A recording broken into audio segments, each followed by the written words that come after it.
Nagsimula na ang Christmas countdown sa Paris dahil ganap na alas 6 ng gabi ay inilawan na ang 52 meters na higanting Christmas tree sa isang sikat na gallery dito sa Paris. Mula dome hanggang sa ground floor ng Gallery Lafayette, kinagiliwan ng mga turista ang holiday display. Pinangunahan ng sikat na French singer na si Clara Luciani ang pagpapailaw na tatagal hanggang December 31. Pinailawan na rin ang Avenue Montand sa 8th District ng French capital na isa sa pinakamahal na avenue sa buong mundo. Ilang metro lang ang layo sa avenue ay ang Village de Noël o Christmas Tiangge kung saan matatagpuan ang mga masasarap na pagkain para sa Kapaskuhan tulad ng red wine at churros. May mga rides at ice skating din at mga iba't ibang souvenir na pwedeng mabili. Kumukuti-kutitap na rin ang 400 puno na kahilera sa Avenue Champs-Élysées. Actually, maganda siya. Actually, every year ginagawa to ng France. So, pero iba pa rin sa Pilipinas, di ba?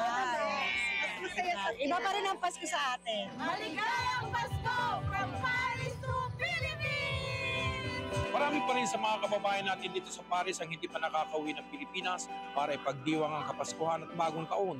Subalit pipilitin daw nila maging masaya kahit malayo sa kanilang mga pamilya.